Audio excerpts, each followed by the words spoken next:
The main components of the psychodrama theory is much like directing a play or a movie. It involves a group director, that's going to be the facilitator, the main actor, and the audience, as you would in any play. Psychodrama is a type of therapy that lets the client act out and role play different situations that patients have regretted or valued to be significant to them. This type of therapy is a way for clients to express their thoughts and feelings in a more elaborate and dramatic way. Much research has shown that role-playing in a group setting is very beneficial to the patients. It's going to make it happen and reenact the situations in a more authentic and realistic way than other types of therapy of just sitting and talking to each other about their situation. Many group members will be able to give insight on how they reacted, and they're also going to be able to have a real-life example in great detail of the situation.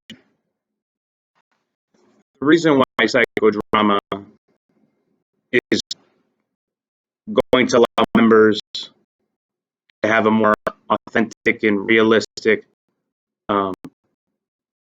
explanation of the situation is that they're going to have it in a first-person basis. When you're able to reenact something and show them and tell them, these were my thoughts, these were my feelings, this is what the person was doing. It will really allow members to have their own thoughts and their own feelings, and will be able to relate in a more deep and thoughtful manner.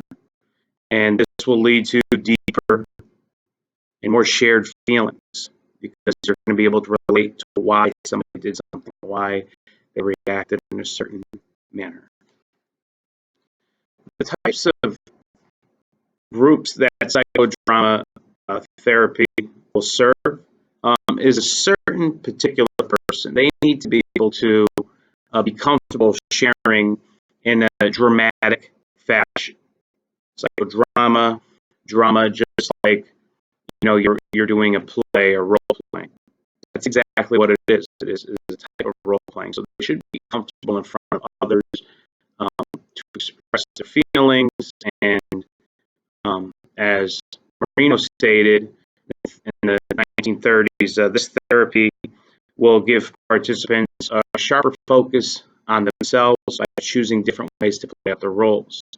So when they're able to express themselves, that's going to give them better insight of the client, of how they reacted, why they reacted. Was it a acceptable way to react to that situation?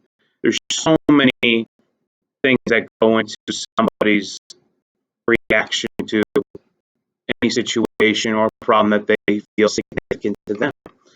And so by them being able to relay that and express that with all their emotions, with all their thoughts, with all their feelings, it's going to have a deeper insight. And that's why this type of therapy they need to be comfortable with other people and being able to express themselves in a much more authentic and deeper way. So the therapeutic time frame of the psychodrama, in much research that we have that I have done, it shows that each session needs to be at least 2 or more hours. That's minimum. Now that might seem a lot, but when you are actively engaging and going through each role to a certain group of patients that are expressing themselves, there is a lot more detail, a lot more thoughts, a lot more deeper expression of their feelings. So it takes a little while. I mean, 2.5 hours is a long time. Sometimes it goes to 3. So, there's they need an ample amount of time, because once you're done with the session and everybody, whoever's going at that point, you need to close. And you always want to have a good closure, just like I would do in the class that I teach. You want to have a closure of what we went through, what did we learn, what happened, why did we react a certain way, what do we learn from this, how do we improve? So by having a group of other participants there, they can give their insight on how that person did. And if they're ever brought back to a situation similar to it, how do they improve? What did they do differently to improve their behaviors, how they acted in a situation to better themselves? So the guidelines that involve the psychodrama type of therapy is mainly the protagonist is the director, and they're going to lead and explore and define what everyone and how everyone should be acting. There's three basic phases to it. There's the warm-up, the action, and the shared discussion. You're warming up, you want everyone to feel comfortable and who's willing to share and how to share appropriately. They need to define all of these roles, make it clear of what's acceptable, what's not acceptable. The action is going to be just like a movie when you see someone say action. They're going to express and dramatically role play and reenact the situation that they feel is significant to them and something that they want to improve on. Finally, the sharing and discussing. This is where the groundbreaking will happen for the patients. Sharing, discussing, and talking about and getting other input from other patients is key to the three basic phases.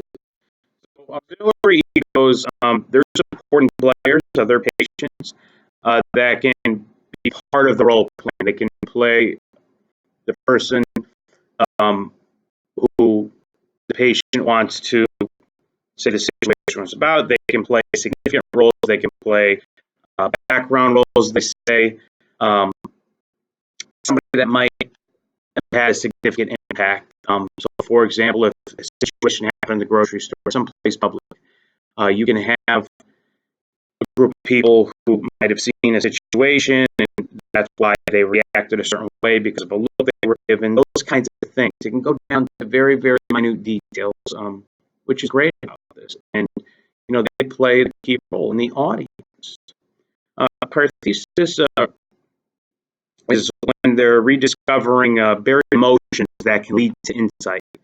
It's going to be an increased awareness of problems that they have in a certain situation, and it can be a come-to moment when they realize, oh, this is why I'm reacting. This is why I think this certain way, because the way that I was raised, or the way that my culture is, or the way the values of my family.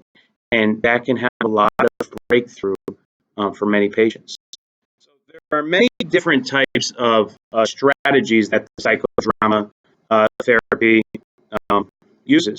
Role reversal, to me, is the most powerful tool because it involves somebody portraying somebody else's patient, a group member portraying their role. So the patient who has a struggle or a situation that they want to cover, another person will reenact as close as they can to how that patient reacted to the situation. And this will give insight on how I overreacted. Was I right? Was I wrong? Should I do this next time? Should I, maybe take 10 seconds and think about it before I react? That can have groundbreaking insight for the patient. So this is something that can really, really help a patient. The double is another type of strategy, plays a special role and contributes to the thoughts and feelings that are not expressed. And, this really falls on the protagonist. They'll say words that were not being said, mainly body language, what you thought somebody was thinking, what they might have been thinking. You could think that somebody's upset with you and they're really not. they're just confused. Everybody's reactions and interpretations to the situation. So another strategy of the psychodrama therapy is the empty chair. And the empty chair involves when somebody is deceased or is not present anymore. So if you had a regrettable situation with mostly elderly parent, grandparent that you might regret, that you wish you could take back, and sometimes the role play, the audience will, use the double or role reversal and maybe act as the deceased person that they're struggling to move forward with, and it can be more realistic for the individual when they role play.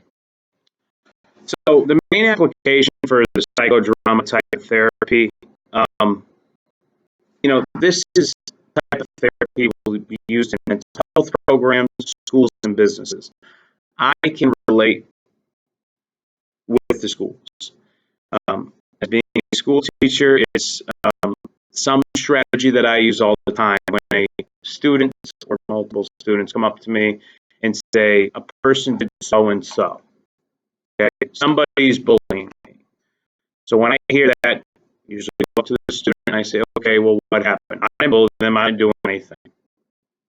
Okay, let's reenact it. Show me exactly what you did. How did you react to the person? And they will react and they'll go through the whole thing.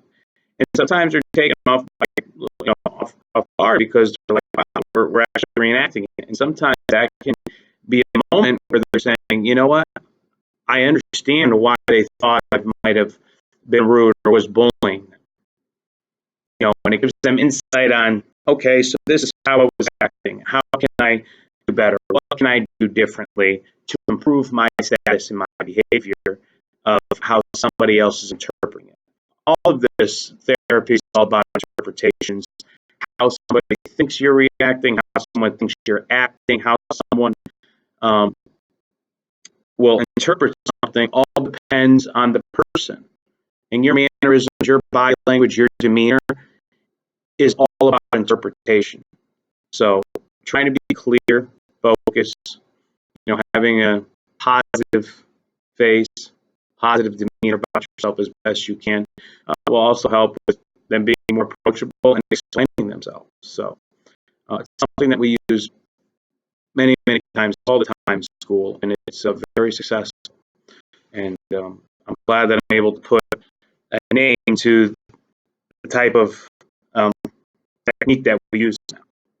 So as far as the diversity perspective, there's plenty of research, sufficient research that indicates that this therapy will work with different cultures. As long as you have someone of a similar culture, it's going to make the process a lot easier. But you also have to understand in a workplace, there's going to be, or any place, public place, there's going to be many, many cultures. So being able to respect and alter your behavior and understand what might be sensitive, what might not be sensitive to certain groups, is just being more mindful of others. So this strategy is very beneficial to all types of groups. And, as a clinical therapist, when you're doing this type of strategy, you're going to work with all types of people, all types of cultures. So it's important for you to be able to be adaptive and learn and understand what the trigger points are for certain cultures, certain people, and all that. So being able to work on a trial basis can be beneficial to opening and sharing different cultures' deeper and most inner thoughts. This can be very, very successful, but to have the buy-in from everybody in the group will eventually determine the success. So you have to adapt. You have to make it work. That's your responsibility as the facilitator or director in psychodrama type of therapy. So to wrap things up, the assessment practices. This type of therapy, in my opinion, will lead to more realistic conflict resolutions and they're going to have a more direct experience for the other members.